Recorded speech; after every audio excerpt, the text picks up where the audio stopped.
पुणे जिल्ह्यातील डिंबे धरणाची पाणी पातळी चिंताजनक स्थितीपर्यंत गेली आहे। कुकडी पाटबंधारे प्रकल्पांतर्गत येणाऱ्या या धरणाचा साठा केवळ 27% आलाय।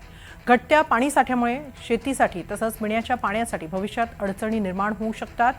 परिस्थितीचं गांभीर्य पाहता राज्यातील धरणांमधील आवर्तन बंद करण्यात आलं असून उपलब्ध पाण्याचं काटेकोर नियोजन करण्यावर भर दिला जातोय।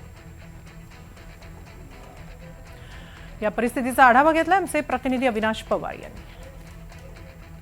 सध्या आपण पाहतो की राज्यामध्ये उन्हाची तीव्रता ही वाढलेली आहे आणि त्याच्यामुळे ठिकठिकाणची जी धरणे आहेत त्यातला पाणी साठा हा झपाट्याने कमी होताना दिसतोय।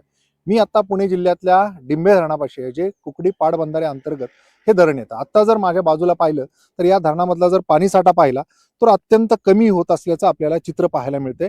एकूणच हा पाणी साठा जो आहे तो आता 27% येऊन पोहोचलेला आहे आणि त्याच्यामुळेच जी पिण्याचं पाणी आहे त्यासोबतच शेतीसाठी लागणारं पाणी आहे त्याची आवर्तनं ही आता थोडीशी प्रबंधित केलेली आहेत। पाटबंधारे विभागाने याच्यावर थोडी बंधनं आणलेली आहेत, कारण आपण जर पाहिलं तर साधारणपणे 2 उन्हाळी आवर्तनं घेतली जातात, जानेवारी फेब्रुवारीमध्ये आणि एप्रिल मे मध्ये।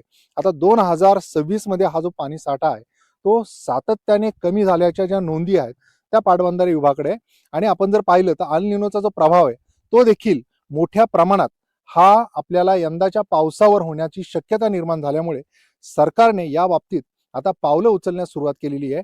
प्रत्येक धरणाच्या बाबतीतली जी आवर्तनं आहेत ती काहीशी कमी केलेली आहेत, कारण जर पाऊस लांबला अथवा पावसाचं जे प्रमाण आहे ते कमी झालं तर पिण्याच्या पाण्याचा देखील प्रश्न उभा राहू शकतो। आता हे जे डिंबे धरण आहे याच्यावर केवळ पुणेच नाही तर अगदी नगरपर्यंत जे पाणी आहे ते या धरणातून पुरवलं जातं। कुकडी जो पाटबंधारा विभाग आहे त्याच्यामधला महत्वाचा हा डिंबे धरणातला पाणी साठा आहे। इथे जे काही पाणी आहे ते सह्याद्रीच्या कडेकपारीत म्हणजे भीमाशंकर अभयारण्याच्या या भागातून मोठ्या प्रमाणात कॅचमेंट एरिया असल्यामुळे जवळजवळ हे 13 TMCचं धरण आहे आणि याच्यावर शेती आणि पिण्याच्या पाण्याकरिता नागरिक अवलंबून आहेत।